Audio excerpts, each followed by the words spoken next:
لا تقوم الساعة ولا أحد يقول الله الله. The day of judgment will not be established on anyone who is saying Allah Allah.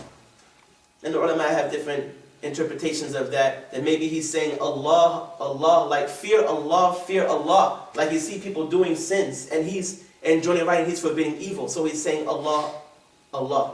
Or it could be maybe he's crying out to Allah subhanahu wa ta'ala. That he's making dua to Allah, saying Allah Ta'ala's name. Which some ulama say that Allah is the greatest name of Allah subhanahu wa ta'ala. That Allah is the Ism al-A'zam. But it's the hal of the person saying it that makes it the Ism al-A'zam. It's the state of the person that they have to feel such a need for Allah, like a person who's drowning in the ocean and calling out to Allah Ta'ala. As if nothing else is going to save them and help them except for Allah subhanahu wa ta'ala. But that state can only be reached after a long training, long spiritual training, staying away from sins, giving up a lot of things that you like and your comforts and stuff. Then a person can be able to call Allah Ta'ala in that state of mind, you know. But it is possible. It just takes a lot of time. Like it's possible a person can bench press, you know, 500 pounds, but they're not going to do it, you know, by going to the gym twice, you know, or 3 times, and then try to lift it. They're going to, you know, kill themselves, maybe get chopped in half totally. You know what I'm saying? But they can do it. If they keep going there, they'll get there one day. And the spiritual training is the same. The person with sincerity, and they keep doing it, inshallah, they can get there. But the thing is that it said that is the Ism al-A'zam. So as long as someone on earth is saying Allah, Allah, Allah won't start the day of judgment. When no one on earth is saying Allah, when Allah is not being mentioned by anyone on earth, Allah is going to start the day of judgment. So he said this, and then he said Surah Al-Ikhlas.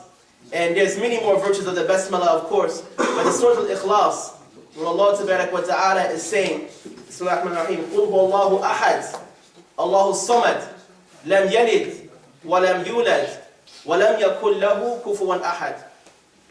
Right? So this is in response, actually, to the disbelievers who came to the Prophet ﷺ and asked him about the nature of Allah. Some of them, they said to the Prophet ﷺ, they said, Ya Muhammad ﷺ, sif lana rabbaka alladhi ba'athak. That describe to us your Lord who has sent you. Some of them said to the Prophet ﷺ, is your Lord made of gold, or is he made of brass, or is he made of silver, and such like this? So Allah Ta'ala revealed the surah, قُلْ هُوَ اللَّهُ أَحَدٌ اللَّهُ الصَّمَدُ. Allah Ta'ala is not a body. Allah Ta'ala is not a substance. Allah Ta'ala is ahad, single. So Allah, and some of them said, another narration says that they asked the Prophet ﷺ, Insib lana rabbaka, like say the nasab of your Lord, say the lineage of your Lord. Like who's his father and his father's father, and so forth and so on. What's his lineage? So Allah Ta'ala, he said in this surah, Lam yalid wa lam yulad. He didn't give birth, and no one gave birth to him. He did not beget, nor was he begotten. And there's nothing like unto him. So this surah, it contains the quality of Allah, Allah's oneness, Allah Tabarak wa Ta'ala's dissimilarity to anything besides him. This surah equals 1/3 of the Quran. 1/3 of the Quran. قُلْ هُوَ اللَّهُ أَحَدٌ.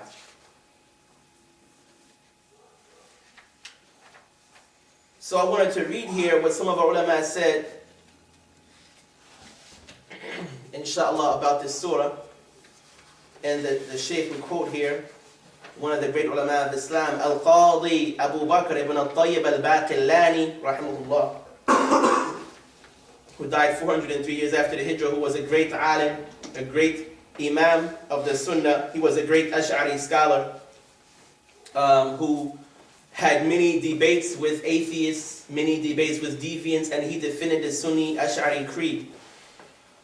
What he had to say about the explanation of Surah Al-Ikhlas, he said, قال القاضي أبو بكر محمد ابن الطيب الباقلاني رحمه الله أصول الكفر ثمانية.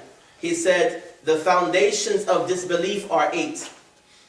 الكثرة والعدد والنقص والتقليل والعلة والمعلول والنظير والشبيه. الكثرة Al-kathra is to be compounded of parts. This is one of the foundations of kufr. That Allah Ta'ala be made up of parts. And al-adad is to have more than him, meaning something else besides him that's also him, like a match or an equal or a son or a daughter or a father or anything like this. To have another God besides him, that is al-adad, that's number, meaning multiplicity. And al-kathra is to be basically something to be multiple in itself, meaning that in its own being, in its own self, it has parts. Like all of us, we're made up of flesh, bones, skin, hands, legs, all of this, so we have parts. A-naqas being any type of deficiency, meaning that there's a need. Allah Ta'ala having a need, that's another foundation of kufr. And al-qillah being something that is small and minute, something that is insignificant. And al-illah meaning being the cause. Being the cause in the sense where something is illah is that it is an involuntary cause. And then ma'lul is basically being caused by something else. Right? And then shabih is basically to have something else that resembles God, that Allah Ta'ala has something else besides him that is like him. And nadir is basically to have an equal or a match. So he said that all of these, وَهَذَا كُلُّهُ مَنْفِيٌّ فِي سُورَةِ الْإِخْلَاصِ, and all of these foundations of disbelief have been negated by Surah Al-Ikhlas. فَقُلْ هُوَ اللَّهُ أَحَدٌ نَفْيٌ لِلْكَثْرَةِ وَالْعَدَدِ. So, because قُلْ هُوَ اللَّهُ أَحَدٌ is a negation of multiplicity and being made up of sub-compartments or parts. فَنَفْيُ الْكَثْرَةِ نَفْيُ كَوْنِهِ أَكْثَرَ مِنْ وَاحِدٍ.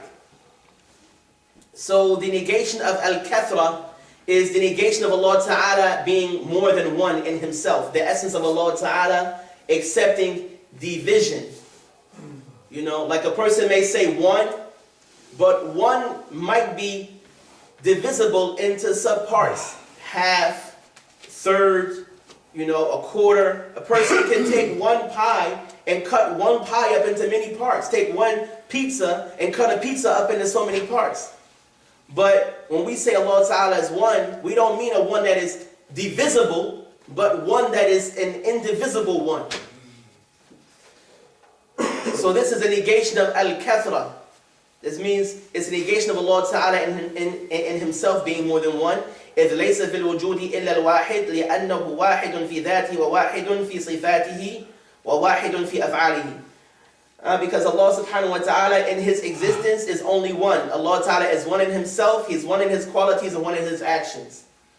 Meaning that Allah Ta'ala in himself, he is one, he's indivisible. Not like a created thing or a substance or a body that can be divided into subparts. Even an atom, the smallest thing that we know in the created world is an atom. And that atom also has particles. It has electrons, it has a nucleus, it has parts. So even that smallest thing we know, like the atom, that even has parts. Allah Ta'ala is not made of parts. And Allah is one in himself, he's one in his qualities. So no one else has the qualities that Allah Subhanahu wa Ta'ala has. Like we mentioned about life, we mentioned about hearing and sight and all these qualities. Allah Ta'ala has these qualities in a way that befits him, that does not resemble the thing that has the same name, the type of quality that has the same name with his creatures.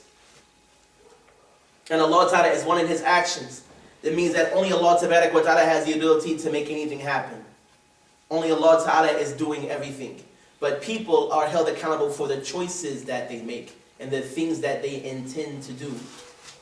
When a person intends to do it, and if Allah lets him do it or not is up to Allah. But you get questioned and you get interrogated according to your intentions.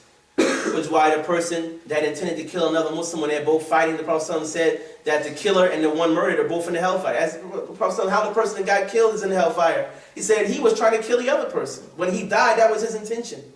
His intention was to kill the other person. You get a question, it's actions and intentions. Your intentions are, it's your intentions and your actions that you get judged on. So a person basically is not able to affect or change or do anything. Only Allah Ta'ala will let them, if He wills, He will allow them to do what they intend to do. Or maybe make them do something that they had no intention of doing. This is up to Allah Ta'ala. But at the end of the day, we're going to be held accountable for what we intended to do, our choices that we made. The choices that we made. Because there's part of us that we have no control over,